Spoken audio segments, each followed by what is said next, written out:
Boa noite, estamos começando ao vivo o nosso SBT Notícias desta segunda-feira, 17 de novembro. Onde quer que você esteja, obrigado pela companhia, obrigado pela sua audiência. Temos imagens ao vivo da Avenida da FEB em Várzea Grande. Trânsito bastante complicado ali na alça que dá acesso ao viaduto. Nos demais trechos, o trânsito vai fluindo bem neste momento. 18 horas e 1 minuto. Seja sempre muito bem-vindo, muito bem-vinda. É uma honra estar de volta aqui no SBT Notícias. Depois de 2 semanas, você estava acompanhando o Diálogos com a Sociedade neste horário, apresentado pela querida amiga Luzimar Colares, o programa do Ministério Público em parceria com o SBT Cuiabá, durante a minha ausência, os dias que passei no Emirados Árabes, também em Xangai, na China. De volta, daqui a pouco eu vou falar desta missão que estivemos por lá ao longo da semana, trazendo mais informações, mas é um prazer imenso estar de volta aqui na bancada, estar de volta no nosso estúdio, conversando com você, meu amigo, conversando com você, minha amiga. Já liberando o nosso WhatsApp para você mandar para cá sua mensagem de texto, o WhatsApp já está na tela e hoje nós temos um convidado especial aqui no estúdio, meu querido Ananias Filho, secretário de Governo da Prefeitura de Cuiabá, presidente regional do Partido Liberal, o PL. Presidente, boa noite, obrigado pela sua presença aqui com a gente, seja bem-vindo. Boa noite, Igor, e boa noite a todos os telespectadores do SBT Notícias. Estamos aqui para falarmos e discutirmos alguns temas com você. Vamos começar conversando, colocando o chapéu de presidente do PL. Daqui a pouco a gente fala de prefeitura.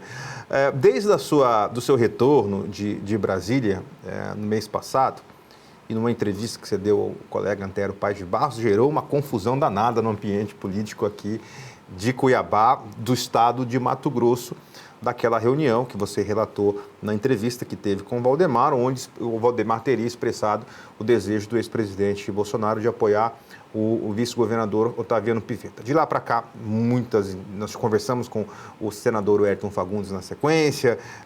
Me parece que de lá para cá as coisas apaziguaram dentro do partido. O senador mantém a candidatura ao governo. Como é que foi a reorganização depois daquela confusão na mídia, na política de maneira geral? Na verdade, Igor, aquele momento foi um momento de colocar ordem na instituição que estávamos discutindo, a candidatura a pré-candidatura a governo do PL. Estavam querendo tirar do jogo, da articulação, o senador Wellington Fagundes. E nós estivemos em Brasília e a discussão que teve foi a discussão presidente Valdemar, presidente Bolsonaro.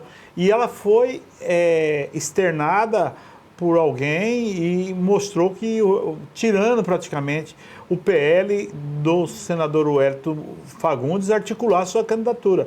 E eu fui para a entrevista e eu busquei restabelecer que realmente havia a conversa, porque eu pedi para que, se havia ou não, o presidente Valdemar afirmou não houve, e houve esta expressão que foi feita pelo presidente Bolsonaro, e nós ficamos em dificuldade naquele momento. O senador Wellington ficou em dificuldade, mas nós restabelecemos e mostramos que nós iríamos para a luta. E o presidente Valdemar também falou, olha, de forma alguma vamos encarar com tranquilidade, é um movimento e esse movimento tem que ser discutido. E aí a decisão disso veio da Nacional também, continue com o projeto e vamos trabalhar e seguir em frente. Por isso que eu antecipei e fui para a televisão, fui para a imprensa e externei que houve realmente a conversa, mas que a candidatura do senador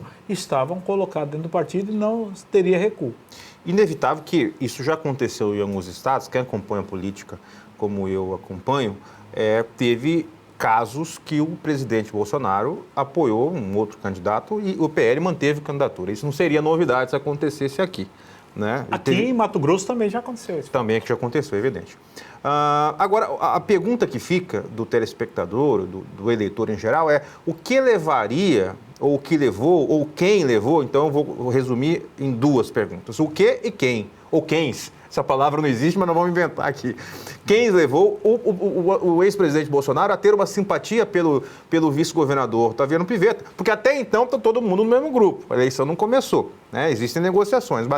Nós temos aí a continuidade da eleição de 22, onde Mauro Mendes, Pivetta, o Wellington, todos estavam juntos. É natural que um grupo tão grande e o governo que se encerra tenha, evidente, vários nomes buscando esse espaço, já que o governo se encerra. Mas quem está fazendo essa articulação para impedir a candidatura do Wellington e para aproximar esse apoio do Pivetta, do Bolsonaro ao Pivetta? Primeiro dizer que o campo da direita ela é muito fértil em Mato Grosso. Mas essa fertilidade é verificar quem que realmente construiu essa fertilidade, quem semeou essa situação em Mato Grosso. Boa parte disso foi o Partido Liberal, dentro da liderança do presidente Jair Bolsonaro, Michele Bolsonaro e Valdemar.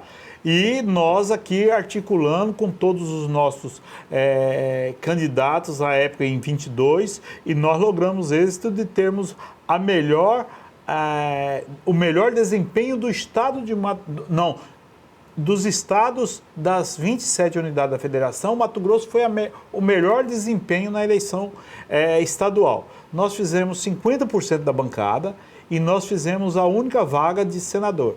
Então, isso foi fruto do trabalho, do planejamento. E o presidente Bolsonaro, que é nosso líder, e o presidente Valdemar nos colocou, olha, vamos trabalhar para que nós tenhamos esse mesmo resultado em 2024. E nós fizemos o dever de casa. Nós buscamos, aí nós já tínhamos um pouco de cisânia. E o senador Wellington Fagundes, ele não foi acolhido até agora como um pretenso candidato à sucessão dentro desse grupo que ganhou em 2022. Isso é claro. Mas ele não deixou de colocar sua candidatura e projetar uma sucessão do governador Mauro Mendes. Então, quem levou, quem está buscando, eu acho legítimo todos buscarem. Eu não vejo articulação nenhuma ilegítima dentro do Estado democrático, o Igor. É tranquilo. Agora, nós temos que saber que a gente tem mais garrafa vazia para vender. Agora, essa articulação também parte de membros do próprio partido? E o senhor acha também legítima essa articulação também de membros do próprio partido, inclusive eleitos na eleição passada? Eu não acho legítimo quando trabalha fora do PL. Tá. Eu já externei isso, mas eu sei que vai haver unicidade do PL. Eles podem até buscar e colocar seus posicionamentos, que ninguém agrada a todo mundo, não. O senador Wellington não é unanimidade, o Ananias não é unanimidade, o prefeito Abílio não é unanimidade, mas todos têm o direito de colocar. Mas quando se coloca externamente, ele dificulta mais um pouco o trabalho. Eu não queria estar na sua pele de jeito nenhum, Ananias, e faço essa brincadeira, porque o PL já era grande, ficou maior pós-eleição. E é evidente que existe a diferença do candidato e daquele que está exercendo o mandato, né? Não vou brincar aqui que o salto sobe, mas naturalmente o mandato dá poder. Né? O poder atrai mais do que... E a expectativa de poder também atrai muito. Exatamente. Então hoje eu vou pegar aqui dois fatos para mostrar e para justificar a minha frase que eu não queria estar na sua pele. Por um lado, nós temos uma proximidade real do senador Wellington Fagundes com o MDB. Inclusive, ele disse que tinha autorização do Valdemar para falar com o MDB, ele e a Janaína. E aí não estou falando da proximidade familiar, porque ambos construíram suas carreiras distintamente, com voto, é importante lembrar disso, mas existe resistência dentro do PL para essa união.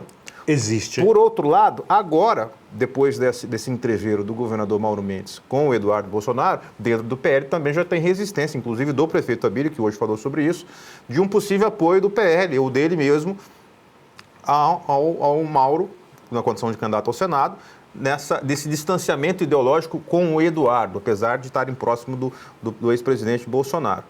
Do jeito que está indo, como é que vai ficar? Porque o PL... tem condição de ter chapa pura? Tem muitos nomes. Não é o ideal de uma eleição disputada, majoritária, como essa. O ideal é que se tenha partidos coligados. Como é que vai conduzir isso cheio desses Cs? Porque, olha, fulano não pode, esse partido não pode, se mudar aqui não pode. A decisão final vai ter que ser de alguém. O Igor, já sabe quem vai tomar a decisão. A decisão vai ser tomada dentro do Diretório Nacional do PL. Isso já está decidido. A cachoeira, a cachoeira nunca é de baixo para cima, a cachoeira sempre é de cima para baixo. E pode ter certeza, o PL nacional vai tomar um posicionamento no melhor para o partido. E isso faz com que o presidente Valdemar e o presidente Jair Messias Bolsonaro tem que se comunicar, tem que trabalhar um diálogo, nem que seja por intermediário, por fontes distintas e chegar a um consenso. Nesse momento, eu falo que quem está em campo agora esfria-sol. Dizia meu pai que antes dos titulares entrarem para a discussão final, tem os aspirantes. Então, os aspirantes estão aí dando palpite, gente que não é do PL está dando palpite aqui. Eu olho pessoa que não tem nem nada a ver com o PL, está lá em outros partidos, que nem no partido dele ele tem voz ativa, ele quer dar palpite aqui. Tem alguns deputados aí que estão dando palpite e querendo aliviar a barra para ele na disputa. Então, não adianta vocês ficarem dando palpite aqui. Quem vai decidir chama-se Valdemar da Costa Neto, com a sua executiva e também com o presidente Jair Bolsonaro. E isso vai facilitar muito a nossa vida. Então, você pode não querer estar na minha pele, mas a minha pele vai aguentar as chibatadas e nós vamos suportar. E eu tenho certeza, o PL vai sair muito unido e mais forte ainda para concorrer à eleição de 2026. Danias, eu quero falar um pouco do campo nacional, porque a gente está na iminência aí do ministro Alexandre de Moraes determinar o cumprimento de pena do ex-presidente Bolsonaro, para onde que vai, para o local que vai, mas enfim, a iminência é essa, que ele determine que o ex-presidente cumpra a pena, ou seja, o presidente estará afastado do processo eleitoral. Isso, evidentemente, não é algo positivo para a direita no Brasil, e ainda mais com esses rumores todos de sucessão, quem é que vai. Hoje a grande imprensa, os grandes analistas políticos dizendo, a eleição está de bandeja para o Lula, já que o Bolsonaro está fora, a direita está dividida, Eduardo está lá nos Estados Unidos, criticando todos os nomes que surgem. Ele mesmo quer ser o candidato, mas para ser candidato ele precisa voltar para o Brasil. Se ele voltar para o Brasil, ele vai ser preso. Está numa situação complicada a direita brasileira. Apesar de ter uma grande maioria, de ter muitos nomes, o fato de ter muitos nomes não me parece que seja um bom sinal, pelo menos para a eleição do ano que vem.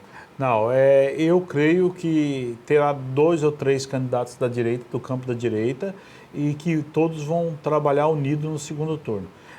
Mas o PL tem ainda uma tranquilidade, o PL tem um projeto, e esse projeto não vai ser fracionado.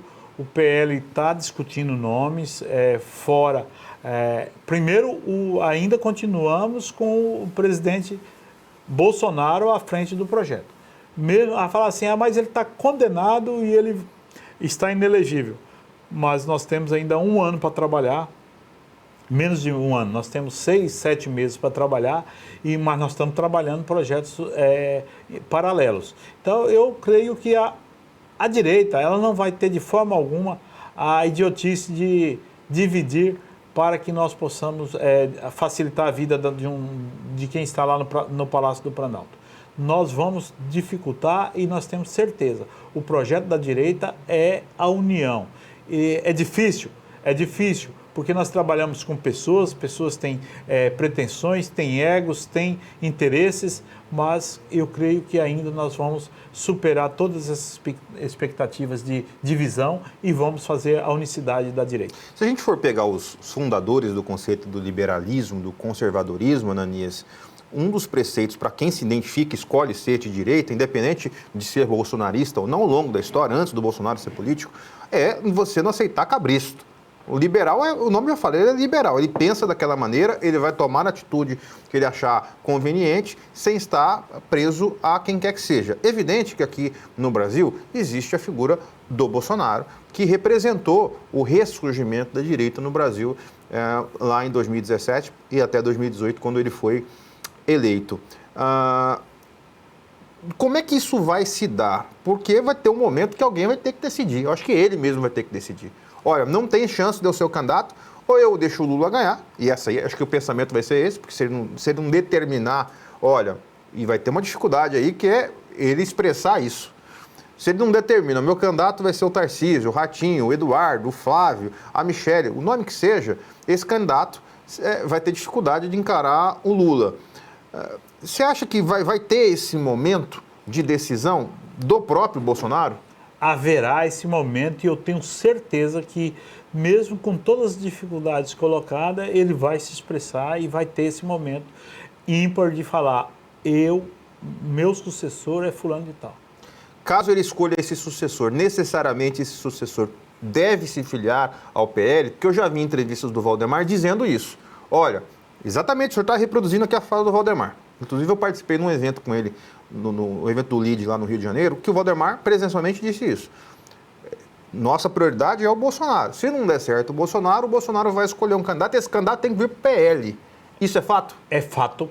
É fato, o presidente já externou isso, o presidente Valdemar já me externou e falou o seguinte, olha, vá lá e faça a conversa com tranquilidade e se ele tiver que ser candidato a presidente da República, ele vai ser candidato nosso, então pode ir lá no encontro. Então, muitas vezes, quando verifica que eu estou no encontro, eu estou ali, eu já pedi permissão para o presidente Valdemar. Então, eu estou muito tranquilo. Quando você fala, o presidente Wellington esteve aproximando de partido A ao partido B. Às vezes ele participou e às vezes a gente concordou, às vezes não concordou.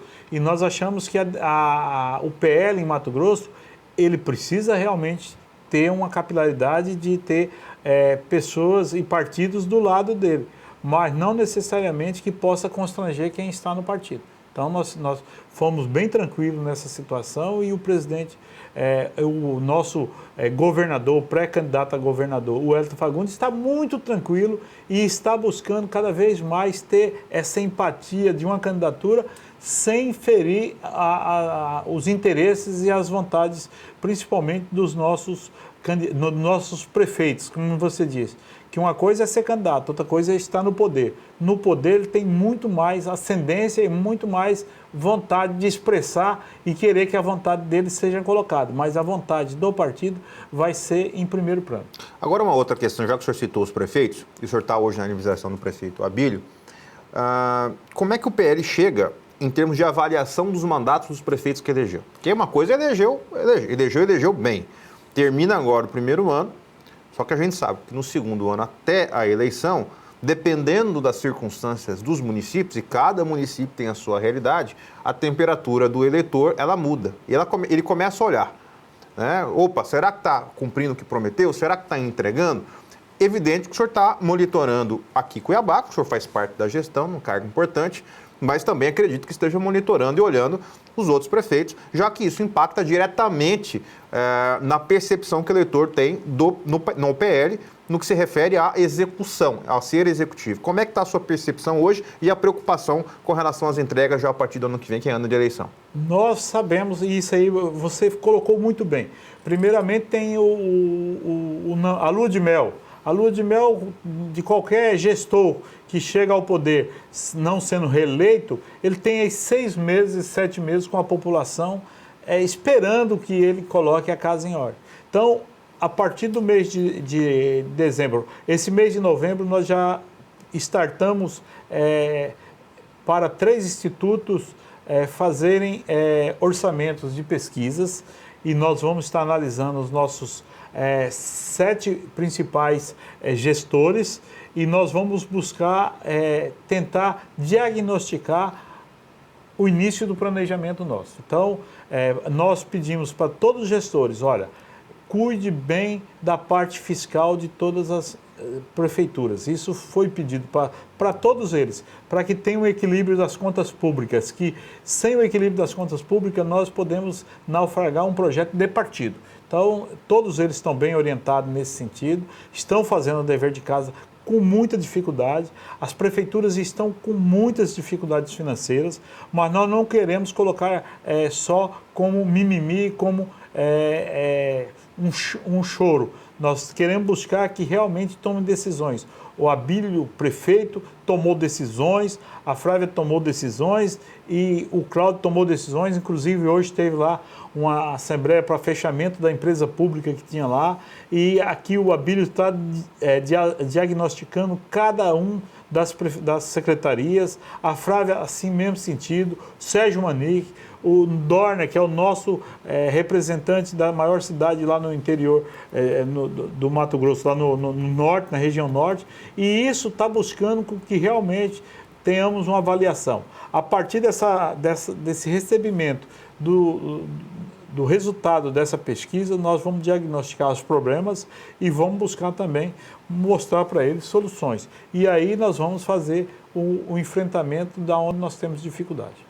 Ainda com relação a essa questão dos prefeitos, eu conversei com quase todos eles ao longo desses dias, os últimos 2, 3 meses, para entender o que era esse dissabor de alguns deles com relação a... Não é exatamente a candidatura do senador Wellington, e essa mesma pergunta eu fiz ao deputado Medeiros, fiz também ao prefeito Abílio, fiz ao senador Wellington Fagundes. E aí nós percebemos o seguinte, alguns deles têm algum tipo de mágoa, uma ausência de um apoio mais contundente do senador durante a campanha. Alguns deles já superaram isso. Outros têm temor, não com relação ao senador ou à candidatura dele, mas a proximidade com o MDB, já que enfrentaram o MDB na eleição e derrotaram o MDB numa eleição dura. A Flávia ganhou do MDB, lá em Rondonópolis, uma eleição duríssima contra o Thiago, também do MDB. Essas eleições com o apoio da Janaína. Lá em Primavera, apesar de não ter sido do MDB, o Ademir era vice do Leonardo, que era do MDB, e é o principal candidato da Janaína a deputado estadual. Essa proximidade, de fato, incomoda esses prefeitos. Ao meu ver, resumindo, é muito mais com essa proximidade do que com o senador Wellington Fagundes. Sem dúvida. A aproximação ao campo do MDB, não vamos pessoalizar, mas a aproximação ao MDB realmente teve uma dificuldade naquele momento. E eu mostrava que realmente o adversário, inimigo não, o adversário comum nosso era o MDB. Lá em Primavera, mesmo não sendo o MDB, mas quem estava à frente era o Léo Bortolin, que era do MDB. Então, todos esses, se a gente olhar, teve o MDB como adversário comum do PL no estado de Mato Grosso. Isso é fato. Nós não vamos, de forma alguma, dizer coisas diferentes.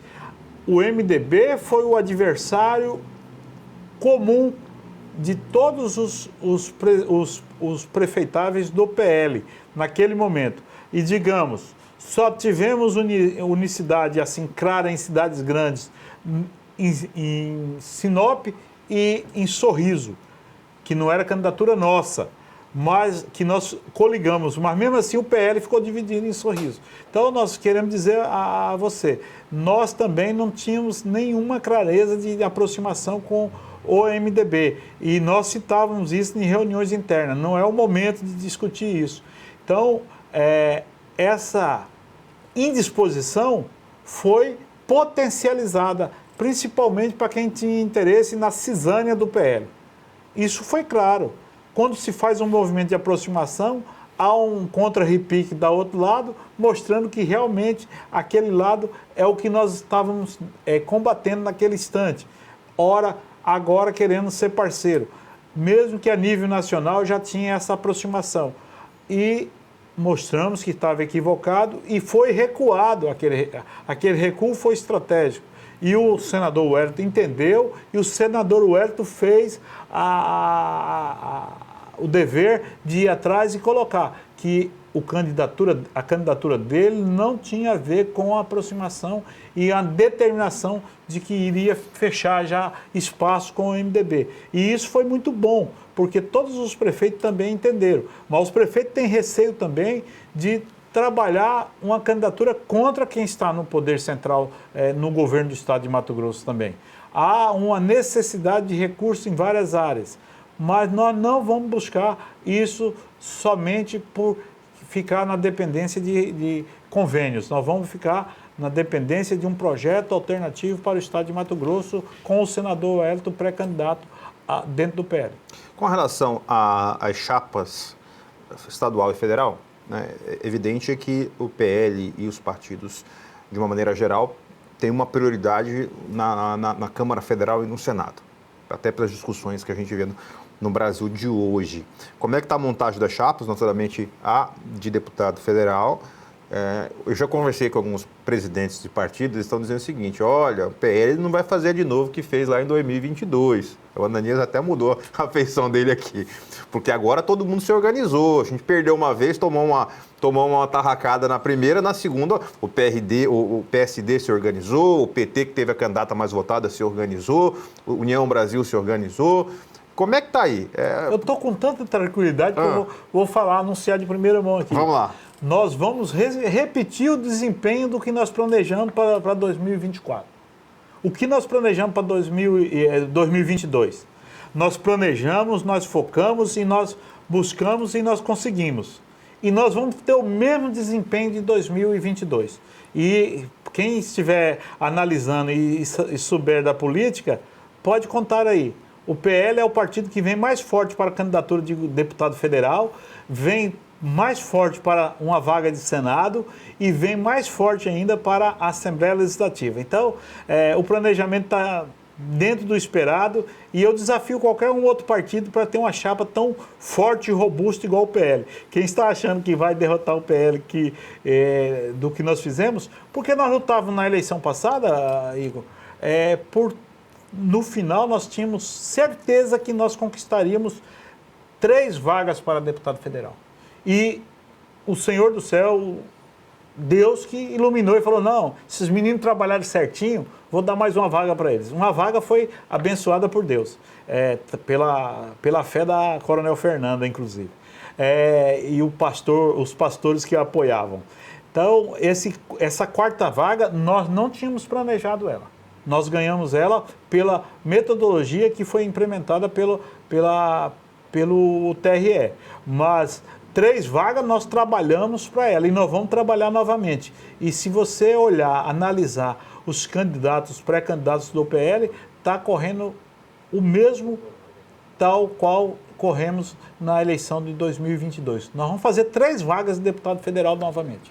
Caminhando para o final, Ananias, você me respondeu agora há pouco, de maneira afirmativa, que existe a possibilidade do ungido pelo presidente Bolsonaro filiar ao PL. Esse ungido for o Tarcísio, que hoje está no Republicanos e é o nome que é mais comentado. Tem outros nomes, mas o nome que está mais à frente nessa disputa interna é do governador de São Paulo, Tarcísio de Freitas. Se isso acontecer, dizem que candidatos dos estados, inclusive o vice-governador Pivetta, acompanharia ele. Aqui em Mato Grosso, isso pode acontecer? Não vou dizer se você vai aceitar ou não, porque aí é uma pergunta mais complicada. Isso pode acontecer? E se acontecer, ele como governador no mandato, no PL, não teria uma preferência? Eu creio que sim. Aí ele vai passar pelo crivo da Nacional e para se colocar ele no PL também, ele vai ter algumas exigências. Eu fico com muita tranquilidade. É aquilo que eu falei, eu respeito as articulações de todos os que quiserem fazer articulação. Eu não vejo nenhuma anormalidade. Acho que é tudo normal, porque nós também temos nossa estratégia e nossas articulações. Se vier para o PL... Me parece que todas as articulações são no sentido mais de aproximar do PL do que distanciar do PL, não é? Isso é bom, não é? Pelo partido. Igor, hoje eu semana passada dei uma entrevista, hoje novamente dei uma entrevista. O PL hoje é a grife nacional da direita.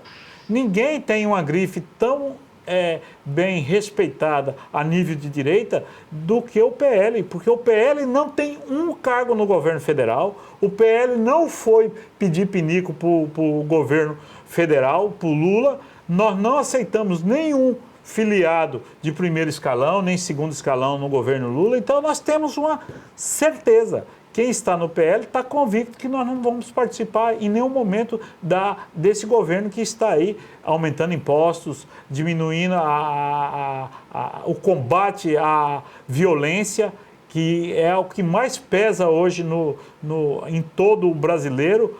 A questão da segurança pública hoje, ele é o primeiro tema a ser discutido em todas as classes e também em todas as comunidades. Nós temos que ter um plano estratégico para combater o banditismo que existe no Brasil. Então, o governo do PL, o partido do PL, é que realmente tem essa marca de ser contrário ao que aí se encontra. Então, por isso ele se tornou uma grife da direita. Nós não temos nenhum ministro e não vamos ter e não aceitamos. Não temos nenhum secretário executivo, não vamos ter e não aceitamos. E não temos nenhum cargo no primeiro, nem no segundo, nem no terceiro, nem no quarto escalão do governo federal e assim vamos manter. Por isso que o PL hoje, que tem a maioria conservadora do Brasil, está sendo a casa da direita em todo o Brasil e em Mato Grosso especialmente. Perfeito. Ananias, quero agradecer a sua presença aqui nesses 30 minutos de bate-papo. Venha mais vezes. Hoje a gente falou mais de política partidária, depois a gente volta para falar de Cuiabá, enfim, do desempenho do prefeito Abílio, que voltou agora dessa missão internacional também. Muito obrigado pela sua presença e venha mais vezes. E o prefeito Abílio voltou mais gordo, então ele tem que trabalhar muito agora, ele vai trabalhar novamente para eliminar esses pesos que ele conquistou lá na China. Então acho que a comida foi boa, né? Lá tem rodízio de escorpião, de barata, de aranha. Eu não tenho. O senhor comeu pizza lá. O senhor comeu pizza. Então eu quero dizer que muito obrigado e eu fico feliz de uma emissora igual você e um programa igual o seu, Igor, abrir espaço para todos os partidos e discutindo temas tão relevantes para o desenvolvimento e o crescimento do estado de Mato Grosso. E você é um âncora que realmente mostra que tem capacidade de fazer o debate de alto nível, principalmente dos dirigentes nesse momento, que é o que entra em campo. Obrigado, presidente. Nós vamos ao nosso intervalo. Daqui a pouco a gente volta com o SBT Notícias.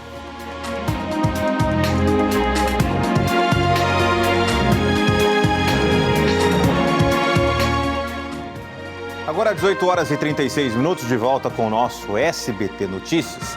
E durante esses dias que eu fiquei ausente, estive acompanhando a comissão, a delegação do estado de Mato Grosso em agendas na China, em Xangai, e também lá em Dubai, em Abu Dhabi, nos Emirados Árabes. E a agenda no Emirados Árabes foi coordenada pelo presidente do LIDE Emirados, o meu amigo Rodrigo Paiva, que é um dos empresários brasileiros mais influentes nos Emirados Árabes. E você sabe que toda segunda-feira ele tem um quadro aqui no SBT Notícias. E o quadro de hoje, o Rodrigo justamente fala desta missão, da presença de empresários matogrossenses em Dubai e em Abu Dhabi. E ele conversou com o secretário de Desenvolvimento Econômico do Estado de Mato Grosso, César Miranda, que foi o chefe desta delegação de empresários matogrossenses. Vamos chamar o Rodrigo? Rodrigo Paiva, direto de Dubai, é com você. Fala, meu amigo Igor Tax, diretamente aí dos estúdios em Cuiabá, Mato Grosso. Sou Rodrigo Paiva mais uma vez, falando diretamente aqui de Dubai, e hoje com um convidado super especial. Quando a gente começou esse programa aí no SBT Notícias, a ideia é de trazer mais o Mato Grosso para cá e levar o árabe aí para o Mato Grosso. Estamos conseguindo, né, Igor? Aqui já é o nosso grande parceiro, César Miranda, secretário do SEDEC, está dando a honra da visita de uma delegação, mais de 40 autoridades empresárias do estado, participando de uma agenda aqui super produtiva de aproximação para fazer mais negócios entre o mundo árabe e Mato Grosso. Não é isso, César? É isso aí, Rodrigo. Só agradecer essa fera aqui, presidente do LIDE aqui do Emirados Árabes. Fizemos uma agenda muito intensa, né? Num espaço curto de tempo, apenas 2 dias, mas muito produtiva. Todo mundo que veio na comitiva, os empresários, todos os segmentos econômicos da soja, do milho, do algodão, do gergelim, da madeira. Estamos aqui com o pessoal da Univag, o pessoal da UFMT. Tudo isso foi muito importante para eles terem uma noção, pelo menos uma primeira noção, de como funciona fazer negócio nos Emirados, né? E o que você achou, secretário? Fantástico, fantástico. Eu já conhecia Dubai, já conhecia Abu Dhabi, mas eu nunca tinha tido a oportunidade que você proporcionou da gente estar com as pessoas certas nos lugares certos. E isso é muito importante. Quem faz negócio são as pessoas. Então, a gente precisa ter esse tipo de contato que você nos proporcionou. junto com o Igor. Aí, Igor, você é uma fera, hein, meu? Então, a gente vai continuar trabalhando junto, né? Eu tô até... Quem sou eu? Mas eu estou nomeando aqui o Rodrigo, embaixador de Mato Grosso aqui nos Emirados, para a gente continuar esse trabalho e também levar investimento deles lá para Mato Grosso. É muito interessante mostrar as oportunidades, isso nós tivemos a oportunidade de mostrar, que Mato Grosso é o lugar certo para investir. Então, essa parceria, eu tenho certeza que vai ser o famoso ganha-ganha, não só para os empresários daqui, como para os empresários do Mato Grosso. É isso aí, secretário. E todo mundo fala muito da segurança alimentar. Esse é um pilar fundamental e o Mato Grosso é uma potência nesse segmento e, obviamente, explorar cada vez mais. Tivemos a presença aqui do presidente da Federação das Indústrias e, recentemente, até na visita em Cuiabá, a relação Mato Grosso e Emirados Árabes é 300 milhões de dólares. É muito pouco comparado com o potencial que a gente viu aqui, né, secretário? Então, a ideia, a partir de visitas como essa, lideradas por você, agradeço aqui novamente pela parceria, vamos subir esses números e cada vez mais estreitar a relação do mundo árabe com o Mato Grosso e alimentar aqui os árabes, esse mercado de mais de 2 bilhões de habitantes. Aqui é um hub para mais de 2 bilhões de habitantes, e em breve alimentados cada vez mais pela soja, gergelim, carne, frango, tudo que vem aí do Mato Grosso. Então essa é a ideia, cada vez mais. Semana que vem, mais um programa aí no SBT Notícias. Agradeço muito, novamente, secretário. Meu amigo Igor Tax, começamos tem um mês e pouco com essa agenda de trazer mais essa aproximação mundo árabe com Mato Grosso. E já temos uma visita programada dos árabes aí no estado de vocês. Então obrigado novamente. É com você, Igor, aí diretamente do estúdio em Cuiabá. Te vejo em breve, Igor. Obrigado, Rodrigo. Obrigado pela participação aqui hoje, mas principalmente pela agenda que você construiu para diversos empresários aí nesta missão, que passou por Xangai, na China, também esteve aí em Abu Dhabi e em Dubai, agenda coordenada, organizada pelo Lídia Emirados, pelo amigo Rodrigo Paiva, ali conversando com o secretário César Miranda, agenda que trouxe muitos resultados, boas conexões, estivemos aí e agora, em breve, os empresários do Emirados Árabes estarão conosco aqui em Mato Grosso, visitando feiras, empreendendo, trazendo, evidentemente, negócios para o nosso estado. Esse é o grande objetivo, mas ao longo da semana eu vou contar um pouco mais de como foi por lá. 18 horas e 42 minutos, coloca logo da Pax Nacional aqui para mim. Ê, Pax Nacional, para você viver tranquilo, 48 anos, a Pax Nacional está presente do Nortão ao Pantanal, levando tranquilidade e conforto para as famílias de Mato Grosso há 48 anos. É isso mesmo que você ouviu. São 48 anos de trabalho em nosso estado e hoje é uma das marcas mais queridas dos mato-grossenses. Se você ainda não é associado, acesse o site que está aqui na tela e saiba como fazer seu plano. Simples e fácil. E atenção, cuidado com as imitações por aí. Tem gente que se aventura pagando planos por anos que no final não vão conseguir entregar aquilo que prometem, hein? Mas se você tem Pax Nacional, você está seguro, porque sabe que são quase 50 anos de estrada feitos com credibilidade, seriedade e milhares de atendimentos realizados por uma empresa que não para de unir inovação e tradição. Eu estou falando da Pax Nacional Prever, há 48 anos fazendo você viver tranquilo. Vamos ao recado. Eu tive um sonho que eu remava de jangada pelo Rio Verde eu passava e São Lucas me mostrou que Mato Grosso vai ter sempre primavera. É o Campo Verde que sempre desabrochou. Remei mais forte e vi São José nas nuvens. Pelo Rio Claro, lapidado, diamantino até brilhou. Vi vários nobres se apegarem no rosário. Rondon aqui no Umbarão me aconselhou. Eu vim rezando lá de Nova Brasilândia. Fiz a prece a Santo Antônio pra poder lhe avisar. A gente boa em Arenápolis, Jaciara, Vaza Grande, Chapada, Poconé e Cuiabá. Eu vivo Mato Grosso por inteiro, Mato Grosso de janeiro a janeiro. Meu coração vai do Nortão ao Pantanal, é 48 anos, sou a Pax Nacional. Eu vivo Mato Grosso por inteiro, Mato Grosso de janeiro a janeiro. Meu coração vai do Nortão ao Pantanal, é 48 anos, sou a Pax Nacional. Pax Nacional para você viver tranquilo. O SBT Notícias de hoje fica por aqui. Um forte abraço, fique com Deus e até amanhã.